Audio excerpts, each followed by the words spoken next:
अगर आप income earn कर रहे हैं तो आपके लिए ये ज़रूरी है कि आप अपनी इनकम पर टैक्स को कैलकुलेट करें और अगर आपका टैक्स पेबल बनता है तो गवर्नमेंट को पे कर दें। गवर्नमेंट ने टैक्स के स्लैब्स प्रेस्क्राइब किए हुए हैं जिसके हिसाब से आपको टैक्स कैलकुलेट करके गवर्नमेंट को पे करना होता है। इनकम को 5 हेड्स में कैटेगराइज किया जाता है। Income from salary, income from house property, income from capital gain, business and profession and in चारों के अलावा जो भी इनकम है वो होती है अदर सोर्सेज की इनकम। इन सभी इनकम को कंसोलिडेट करके जो आपकी टोटल इनकम आती है उसमें से डिडक्शंस अगर आपके लिए एलिजिबल है तो वो माइनस करने के बाद आपकी जो नेट इनकम है उस पर गवर्नमेंट आपसे टैक्स कलेक्ट करती है according to the slab rates और कई जगह पर स्पेशल टैक्स के रेट्स एक्टिव है। तो इस वीडियो में हम सीख रहे हैं इनकम टैक्स स्लैब रेट और इनकम टैक्स की कैलकुलेशन कैसे आपको करनी है।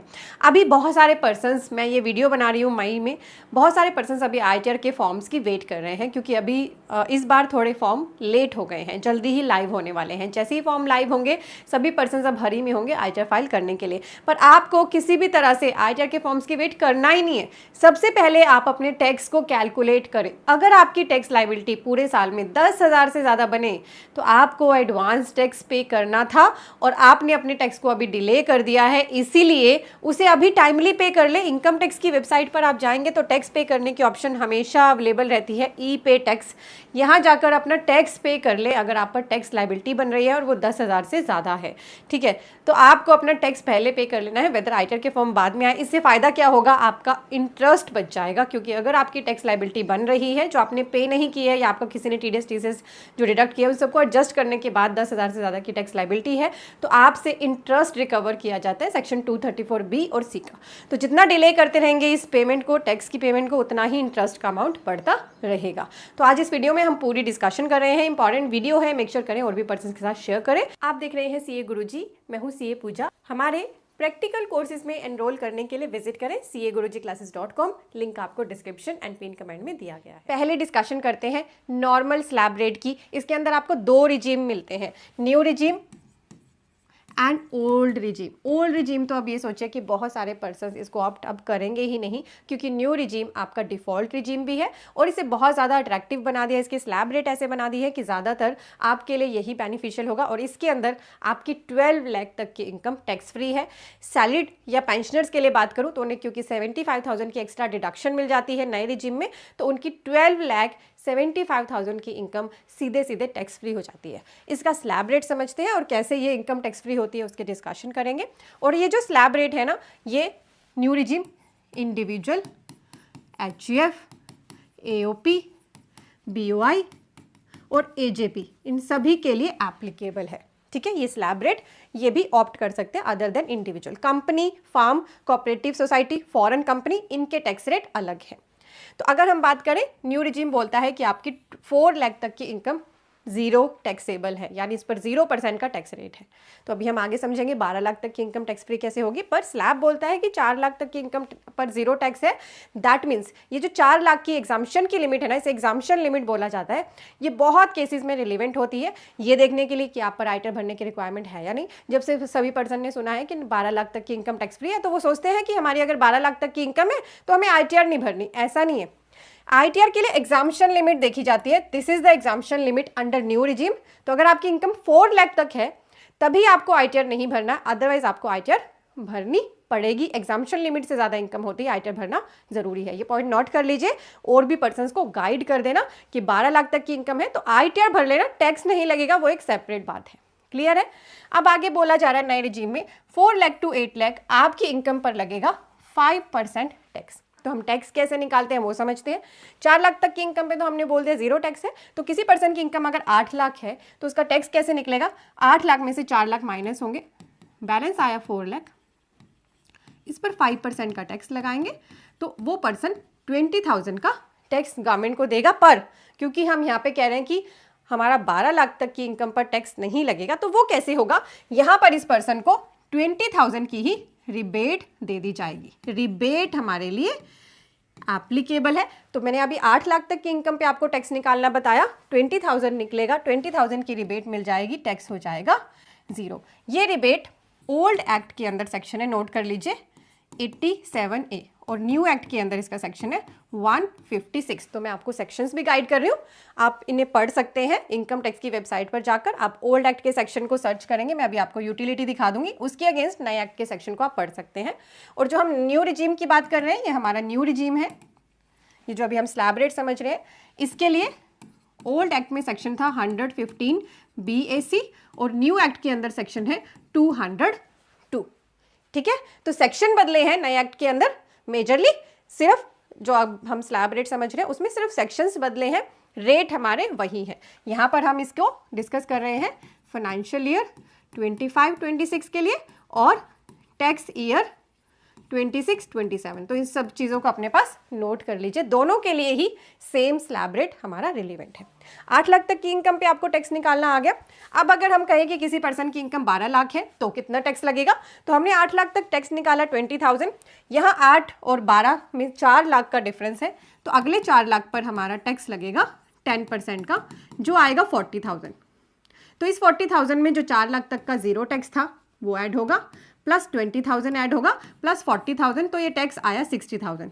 तो जो ये रिबेट है ना, रिबेट में बताया जाता है कि अगर किसी पर्सन की इनकम 12 लाख तक है तो उसका टैक्स कैलकुलेट कर लो, जितना टैक्स आ रहा है, या फिर 60,000 विच एवर इज लोअर, उतने की रिबेट दे दी जाएगी, जिससे 12 लाख तक की इनकम पर टैक्स हो जाएगा निल। क्लियर हो गया कैसे हो रहा है 12 लाख तक की इनकम पे टैक्स निल। और ये जो रिबेट है ना, इसके लिए नोट कर ले, ये रिबेट सिर्फ और सिर्फ रेजिडेंट इंडिविजुअल को मिलती है। किसको मिलती है? सिर्फ और सिर्फ रेजिडेंट इंडिविजुअल को। ये रिबेट ना तो नॉन रेजिडेंट को मिलेगी, ना ही जो ये मैंने अदर देन इंडिविजुअल आपको कैटेगरी बताई है इनको भी नहीं मिलेगी। बहुत बार आपके पास पर्सन आएंगे, अगर आप प्रोफेशनल है, वो कहेंगे HUF की भी 12 लाख तक की इनकम टैक्स फ्री है ना, आपको बोलना है बिल्कुल नहीं, HUF की 4 लाख तक की इनकम टैक्स फ्री है, क्योंकि HUF को रिबेट का बेनिफिट नहीं दिया जाएगा। फिर कोई पर्सन आपके पास आएगा कि नॉन रेजिडेंट की भी 12 लाख तक की इनकम टैक्स फ्री है ना, आपने बोलना नहीं, उसकी सिर्फ 4 लाख तक की इनकम ही टैक्स फ्री है। क्लियर है? 12 लाख तक की इनकम पर आपको टैक्स निकालना आ गया। अब यहाँ ना नए रिजीम के अंदर मार्जिनल रिलीफ का भी कंसेप्ट काम करता है। कैसे काम करता है, इसके लिए हम एक एग्जांपल लेंगे। 12 लाख तक की इनकम पे अभी हमने देखा कि टैक्स जीरो है। अभी हम 2 फ्रेंड्स का एग्जांपल लेते हैं। मैं आपको आगे का स्लैब रेट बता देती हूँ। 12 लाख टू 16 लाख हमारा जो टैक्स ब्रैकेट है 15% का है, 16 लाख टू 20 लाख 20%, 20 लाख टू 24 लाख 25 और 24 लाख से अबव की इनकम पे 30% का स्लैब रेट है। तो न्यू रिजीम के अंदर स्लैब रेट को बड़ा ही स्ट्रक्चर्ड मैनर में बनाया गया है। 4 लाख का हर जगह पे इनकम में गैप है, जहां भी आप देखेंगे 4 लाख का, ठीक है, और परसेंटेज में 5% का गैप है। तो बहुत ही ईजी है इसको याद करना, ठीक है। आप खुद भी इसको अब लिख के देखेंगे, 4 लाख का गैप इनकम में है, 5% का गैप हमारा टैक्स रेट में है, तो आपको याद हो जाएगा। हमारा सरचार्ज भी एप्लीकेबल होता है। जो हायर इनकम ब्रैकेट के पर्सन होते हैं, जिनकी टोटल इनकम 50 लाख से ज्यादा होती है, 50 लाख से ऊपर होती है, गवर्नमेंट कहती है आप टैक्स के ऊपर एक और टैक्स दो, विच इज सरचार्ज। 50 लाख से 1 करोड़ तक की इनकम होने पर नए रिजीम में 10% का सरचार्ज लिया जाता है टैक्स पर। 1 करोड़ से 2 करोड़ होने पर 15% एंड अबव 2 करोड़ सीधे नए रिजीम के अंदर 25% का ब्रैकेट है सरचार्ज का। ओल्ड रिजीम के अंदर 5 करोड़ की अलग ब्रैकेट है, जिसमें 37% का आपका स्लैब रेट आ जाता है। नए रिजीम के अंदर हमारा 25% तक का ही स्लैब रेट एप्लीकेबल है, जो आपको नोट में लिखा होगा। और साथ ही एक और कैपिंग है। अभी मैं आपको स्पेशल टैक्स रेट की इनकम पे बताऊंगी, जैसे हमारा long term capital gain on sale of share, short term capital gain, उनके लिए 15% की ही सरचार्ज की कैपिंग है। मार्जिनल रिलीफ का कंसेप्ट सिर्फ नए रिजीम में और सरचार्ज के केस में ही आपको मिलेगा। ओल्ड रिजीम में मार्जिनल रिलीफ का कंसेप्ट नहीं है। ओल्ड रिजीम के अंदर इधर 5 लाख तक की इनकम टैक्स फ्री है, या फिर 5 लाख से आप 10 रुपए भी ऊपर कमाएंगे तो पूरा टैक्स आपको देना होगा। नए रिजीम में आपको मार्जिनल रिलीफ भी दिया जाता है, इसीलिए नया रिजीम बहुत सारे पर्सन पसंद करते हैं। वेदर नए रिजीम के अंदर आपको majorly exemptions and deductions provide नहीं की जाती हैं। बहुत ही लिमिटेड एग्जाम्पशन एंड डिडक्शंस नए रिजीम में अवेलेबल है। फिर भी बहुत सारे पर्सन के लिए नया रिजीम ही आजकल बेनिफिशियल हो चुका है। तो मार्जिनल रिलीफ के लिए हम 2 पर्सन का एग्जाम्पल ले रहे हैं, मोहन एंड सोहन। दोनों खास दोस्त एक ही कंपनी में काम करते हैं। मोहन की सैलरी थी 12,75,000 रुपीज, सोहन की सैलरी थी 13 लाख रुपीज। दोनों की सैलरी में कितना डिफरेंस? 25,000 का। दोनों का टैक्स कैलकुलेट करना है हमें, जिसमें पहले हम स्टैंडर्ड डिडक्शन दे देंगे दोनों को नए रिजीम के अंदर से। नया रिजीम ही ऑप्ट कर रहे हैं, तो इसकी टैक्सेबल इनकम बची 12 लाख, इसकी भी स्टैंडर्ड डिडक्शन माइनस करने के बाद इसकी टैक्सेबल इनकम बची 25,000 रुपीज़। इसकी इनकम पर तो हमें सीधे सीधे पता है कि टैक्स हो जाएगा 0। पहले बनेगा 60,000 का टैक्स, इसको रिबेट मिल जाएगी 60,000 की ही, इसका टैक्स हो जाएगा निल रिबेट मिलने से। क्लियर हो गया। अब आप सोहन की इनकम पर टैक्स निकालो, ये आपके सामने स्लैब रेट है। तो 12 लाख तक तो हमने टैक्स निकाला ही हुआ है, सोहन की इनकम के लिए भी 12 लाख तक का टैक्स बनेगा 60,000। अगले 25,000 के लिए इस ब्रैकेट में ये आ जाएगा जिस पर 15% का टैक्स रेट है। तो अगले 25,000 पर आपको 15% निकालना है। कितना बनेगा? ये आएगा 3750। इसका टोटल करेंगे आप तो ये टैक्स बन रहा है 63,750 रुपीज़। अब यहाँ पर ये चीज़ देखकर सोहन सीधा गवर्नमेंट के पास गया। उसने कहा देखिए हम कितने अच्छे दोस्त हैं और मेरी सैलरी मोहन से सिर्फ 25,000 रुपीज़ ज़्यादा है। सोहन ने गवर्नमेंट को बोला ये तो मेरे लिए नाइंसाफ़ी है कि मेरी सैलरी तो मोहन से सिर्फ 25,000 बड़ी है और मैं आपको टैक्स कितना दे रहा हूँ 63,750 का, यानी मुझे तो नुकसान हो गया। मेरी तो इन हैंड सैलरी मोहन से कम हो गई जबकि मैं अर्न उससे ज़्यादा करता हूँ। तो गवर्नमेंट को ये बात समझ आ गई। गवर्नमेंट ने कहा कि ऐसे केस में जब आपकी इनकम टैक्स से कम बढ़ी हो तो जितनी इनकम इंक्रीज हुई है उतना ही टैक्स दे दो, बाकी की मार्जिनल रिलीफ मिल जाएगा। तो यहाँ पे ये गवर्नमेंट को टैक्स कितना देगा 25,000 का। इसको मार्जिनल रिलीफ कितना मिल जाएगा 63,750 में से 25,000 आप माइनस कर लो तो ये इसको मार्जिनल रिलीफ मिल जाएगा 38,750 का। ये टैक्स पेएबल हो जाएगा इसका 25,000 का। गवर्नमेंट ने कहा जितनी तुम्हारी सैलरी बढ़ी है सोहन तुम चिंता ना करो, उतना ही टैक्स दे दो, इससे आपको कोई भी नुकसान नहीं होगा। क्लियर हो गया। ऐसे हमारा मार्जिनल रिलीफ का कंसेप्ट है, सिर्फ नए रिजीम में है, ओल्ड रिजीम में नहीं है। सरचार्ज के केस में भी ऐसे ही हमारा मार्जिनल रिलीफ का कंसेप्ट काम करता है। क्लियर हो गया आपको कैसे नए रिजीम के अंदर टैक्स कैलकुलेट होता है। बहुत सारे पर्सन 90% पर्सन अब नया रिजीम ही ऑप्ट करेंगे अपनी ITR के साथ। ITRs के अंदर टैक्स की कैलकुलेशन खुद होती है पर रिजीम आपको खुद सिलेक्ट करना होता है। ITR का फॉर्म जब आप सिलेक्ट करते हो तो डिफॉल्ट रिजीम आपका ऑटोमेटिक न्यू सिलेक्ट होगा, ओल्ड आपको खुद सिलेक्ट करना होता है अगर आपके लिए बेनिफिशियल होता है। ठीक है। और बिजनेस एंड प्रोफेशन करने वाला पर्सन सिर्फ एक ही बार नए रिजीम से ऑप्ट आउट कर सकता है। अदरवाइज अगर आपकी सैलरी है या अदर सोर्स की इनकम है तो आप हर साल भी स्विच कर सकते हो न्यू रिजीम में और ओल्ड रिजीम में, जो भी आपको बेनिफिशियल लगे। क्लियर है। ITR के साथ ही ऑप्शन होती है। अब मैं अगर आपको ओल्ड रिजीम दिखाऊं तो ओल्ड रिजीम में हमारे अकॉर्डिंग टू एज भी डिफ्रेंसिएशन किया जाता है। ओल्ड रिजीम के अंदर अगर कोई पर्सन 60 ईयर्स की एज तक का है, साथ ही चाहे वो रेजिडेंट है या नॉन रेजिडेंट है, HF है, AOP है, BOI है या AJP है, तो उन केसेस में ये स्लैब रेट अवेलेबल है। उनके लिए 2,50,000 तक की इनकम ओल्ड रिजीम में टैक्स फ्री है, एग्जाम्प्ट है। ये एग्जाम्पशन लिमिट है ओल्ड रिजीम में जिनकी एज 60 ईयर्स तक है, रेजिडेंट है या नॉन रेजिडेंट के लिए यही वाला टैक्स ब्रैकेट है। HF, AOP, BOI, artificial judicial person के लिए भी यही वाला टैक्स ब्रैकेट है। और 2,50,000 से 5 लाख 5% का टैक्स रेट है, 5 लाख टू 10 लाख 20% और 10 लाख से अबव होते ही ओल्ड रिजीम में देखिए 30% का टैक्स ले लिया जाता है। इसलिए बहुत सारे पर्सन के लिए ये रिजीम अब बेनिफिशियल रहा ही नहीं है। आगे कैटेगरी बना दिया एज के अकॉर्डिंग सिर्फ रेजिडेंट्स के लिए। अगर कोई पर्सन रेजिडेंट सीनियर सिटीजन है 60 ईयर्स की एज से ज़्यादा तो बस ये वाली लिमिट बदल जाती है, उसके लिए 3 लाख। और अगर कोई पर्सन सुपर सीनियर सिटीजन है तो उसके लिए ये लिमिट 5 लाख हो जाती है एग्जाम्पशन की। Super senior citizen 80 years and above की एज के पर्सन माने जाते हैं। नॉन रेजिडेंट के लिए सिर्फ 2,50,000 वाला ही क्राइटेरिया अवेलेबल है। ये था हमारा ओल्ड रिजीम। इसमें भी सरचार्ज लगता है, एजुकेशन सेस भी लगता है, मार्जिनल रिलीफ इसमें नहीं मिलता है। और इसमें बोला जाता है कि हमारी 5 लाख तक की इनकम टैक्स फ्री है। वो कैसे होती है कि 2,50,000 तक की इनकम पर तो टैक्स है हमारा निल। 2,50,000 टू 5 लाख तक की इनकम में डिफरेंस कितना है 2,50,000 का ही। इस पर टैक्स निकालना है आपको 5% विच इज़ 12,500। पर ये 12,500 के टैक्स में से 12,500 की ही rebate under section 87A old act में और न्यू एक्ट में अंडर सेक्शन 156 मिल जाती है। तो ये टैक्स हो जाता है 0। इसमें मार्जिनल रिलीफ का कोई भी कंसेप्ट नहीं है। क्लियर है आपको। New regime and old regime ये हमारे नॉर्मल स्लैब रेट्स है जो नॉर्मल रेट की इनकम के लिए अवेलेबल है। चाहे आप बिजनेस एंड प्रोफेशन करते हैं, आप सैलरी पे इनकम अर्न करते हैं, पेंशन से, हाउस प्रॉपर्टी से इनकम अर्न करते हैं या फिर अदर सोर्सेज से इनकम अर्न करते हैं। अब हम समझते हैं स्पेशल टैक्स रेट्स की इनकम पर क्या टैक्सेशन एप्लीकेबल है। बहुत सारे पर्सन सैलरी इनकम भी अर्न करते हैं, अदर सोर्सेज की इनकम करते हैं, बिजनेस एंड प्रोफेशन करते हैं, साथ ही एक काम और करते हैं शेयर मार्केट में पैसा लगाने का। तो शेयर मार्केट में लगाए गए पैसे पर टैक्स का रेट अलग है। शॉर्ट टर्म कैपिटल गेन अगर आपका है, इसके लिए ओल्ड एक्ट में सेक्शन था 111A, जो कौन से शेयर है आपके, इक्विटी शेयर्स या इक्विटी ओरिएंटेड म्यूचुअल फंड या यूनिट्स ऑफ बिजनेस ट्रस्ट जिन पर आपने सिक्योरिटी ट्रांजैक्शन टैक्स भी पे किया हो, ये कंडीशन है। तो अगर उसके केस में आपका शॉर्ट टर्म कैपिटल गेन है, यानी 1 साल से कम के लिए आपने शेयर्स को होल्ड करा है, तो वो शॉर्ट टर्म माना जाता है। 1 साल से कम की ड्यूरेशन में ही उसको सेल कर दिया, short term capital gain arise होगा। ओल्ड एक्ट के अंदर इसका सेक्शन था 111A, न्यू एक्ट के अंदर इसका सेक्शन है 196। आप पढ़ भी सकते हैं, मैं भी आपको इनकम टैक्स की साइट पर यूटिलिटी दिखा दूंगी। इस पर टैक्स का रेट है हमारा सीधे 20%। यानी मान लीजिए आपके पास 1 लाख के शेयर से 1 लाख में आपने बाय किए थे और अब उनको 2 लाख में बेचा है विदिन 8 मंथ्स, तो सीधे जो 1 लाख का आपका प्रॉफिट आया है, इस पर 20% का टैक्स आपको गवर्नमेंट को देना है। हेल्थ एंड एजुकेशन सेस हमारा अलग से होता है।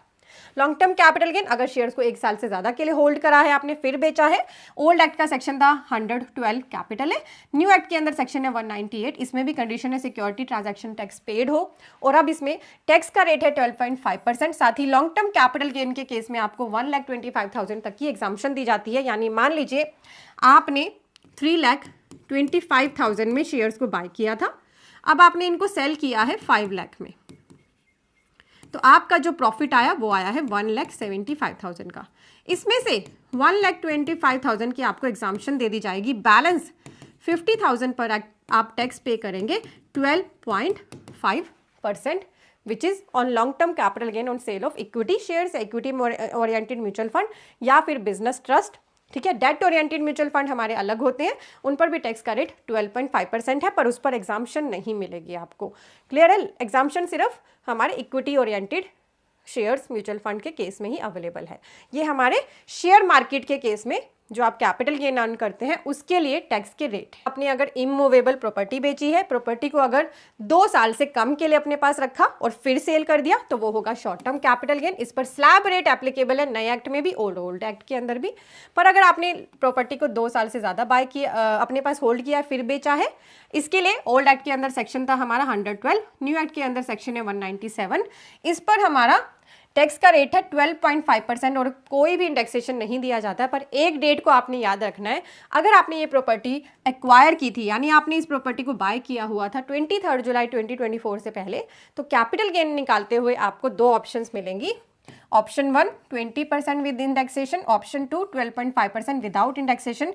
दोनों तरह से कैलकुलेशन करें, जो बेनिफिशियल हो उतना ही कैपिटल गेन निकाल के फिर टैक्स गवर्नमेंट को पे करें, जिसमें आपको बेनिफिट हो रहा है। सिर्फ प्रॉपर्टी के लिए ये ऑप्शन अवेलेबल है, अदर एसेट्स के लिए आपको ये ऑप्शन नहीं दी जाएगी। देन बात करें हमारा virtual digital asset, crypto currencies में अगर आप पैसा लगाते हैं, आपने गेमिंग से कोई इनकम अर्न करी है या फिर आपने लॉटरी विनिंग करी है, हॉर्स रेस, बेटिंग, गैम्बलिंग, तो इन सब पर स्पेशल टैक्स का रेट है 30% plus surcharge plus education cess. तो इन केसेस में स्पेशल टैक्स रेट एप्लीकेबल है। और अगर आपकी इनके साथ अदर इनकम जुड़ जाते हैं, जैसे आप शेयर मार्केट में भी पैसा लगाते हैं और सैलरी पे इनकम अर्न करते हैं, तो आपको अगर दोनों ही इनकम हुई है लॉन्ग टर्म कैपिटल, सैलरी से मान लो आपको इनकम हुई है 10 लाख की, ठीक है, और कैपिटल गेन है आपका 2 लाख, तो कैपिटल गेन पर आपका स्पेशल टैक्स रेट लगेगा और सैलरी की इनकम पर नॉर्मल स्लैब रेट लगेगा।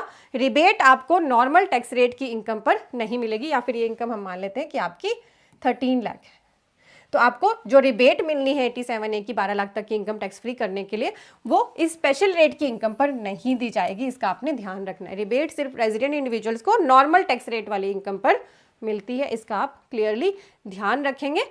ठीक है, जो भी टैक्स बनता है over and above normal slab rate की इनकम, वो आपको गवर्नमेंट को पे करना होता है। तो बहुत सारे पर्सन्स को ना पता ही नहीं होता, सैलरी के साथ शेयर मार्केट में पैसा लगा रहे होते हैं, लॉन्ग टर्म कैपिटल गेन पर या शॉर्ट टर्म कैपिटल गेन पर स्पेशल टैक्स के रेट एप्लीकेबल हैं, जिसकी वजह से उनकी कई बार टैक्स लाइबिलिटी बन जाती है। मान लीजिए किसी पर्सन की 50,000 की टैक्स लाइबिलिटी बनी, तो उनको पता ही नहीं होता, ITR के साथ पता चलता है कितना टैक्स पे करना है, उसके साथ उनका इंटरेस्ट लग जाता है। क्यों लग जाता है? क्योंकि उन्होंने एडवांस में टैक्स भरा ही नहीं है। उनको लगता है हमारे एम्प्लॉयर ने हमारी सैलरी पे तो टैक्स काट ही लिया, पर अगर आपका अदर देन सैलरी टैक्स बन रहा है 10,000 से ज़्यादा, तो आपके लिए एडवांस टैक्स पे करना मैंडेटरी होता है, वरना आपसे फिर इंटरेस्ट भी टैक्स पर रिकवर किया जाता है। इनकम टैक्स रिटर्न्स के फॉर्म बहुत ही अच्छे तरह से हमारे डिज़ाइन किए हुए हैं, सारे टैक्स की कैलकुलेशंस खुद ऑटोमेटिक इन फॉर्म्स के अंदर होती है, पर आपको पता होना ज़रूरी है। करते हैं, अगर आपको ओल्ड एक्ट और न्यू एक्ट का सेक्शन कंपेयर करना हो, पढ़ना हो, कहाँ से पढ़ेंगे? आप वेबसाइट ओपन करिए अपने डेस्कटॉप या मोबाइल पर, incometaxindia.gov.in कर लिया आपने ओपन। यहाँ पे आपको ऑप्शन मिलेगी टैक्स लॉज एंड रूल्स, इसके अंदर ऑप्शन है एक्ट की, एक्ट में ऑप्शन है इनकम टैक्स एक्ट 2025। यहाँ पे क्लिक करेंगे तो यहाँ पे ऑप्शन है utility to check provisions of old act and new act. ये हमारा ओल्ड एक्ट है ब्लू कलर में, ये हमारा पर्पल कलर में न्यू एक्ट अवेलेबल है। बस अब अगर आपको ओल्ड एक्ट का सेक्शन याद है, जैसे हमने अभी रिबेट की बात करी है, 87A की रिबेट, हम इसको सर्च करते हैं तो 87A की रिबेट के लिए मेरे पास यहाँ सेक्शन आ गया, इसको मैं क्लिक करती हूँ। इसके अगेंस्ट मुझे पता चल गया नए एक्ट के अंदर सेक्शन है 156। अब आप दोनों को एक साथ पढ़ना चाहें तो व्यू पैरेलल रीडिंग पे क्लिक करें तो आपको दिख जाएगा किस तरह से लैंग्वेज को सिंप्लीफाई किया। सिर्फ ओल्ड एक्ट से और न्यू एक्ट में डिफरेंस यही है कि लैंग्वेज को सिंप्लीफाई करा है। आपको प्रोविजो वगैरह मिलते थे ओल्ड एक्ट के अंदर, वो सभी हटा के यहाँ पे सेक्शंस के अंदर सब सेक्शंस में डाल दिया है। तो ये हमारा, आप इस तरह से पैरेलल रीडिंग कर सकते हैं किसी भी सेक्शन की। GST, income tax, Tally, accounting, इस तरह के कोर्सेज हमारी वेबसाइट CA-Guruji-Classes.com पर अवेलेबल हैं। आप CA-Guruji-Classes.com को विजिट करें। ये सभी प्रैक्टिकल एंड एडवांस कोर्सेज हैं जो आपको हेल्प करेंगे ग्रो करने के लिए। लिंक आपको डिस्क्रिप्शन एंड पिन कमेंट में दिया है, एक बार ज़रूर विजिट करें CA-Guruji-Classes.com।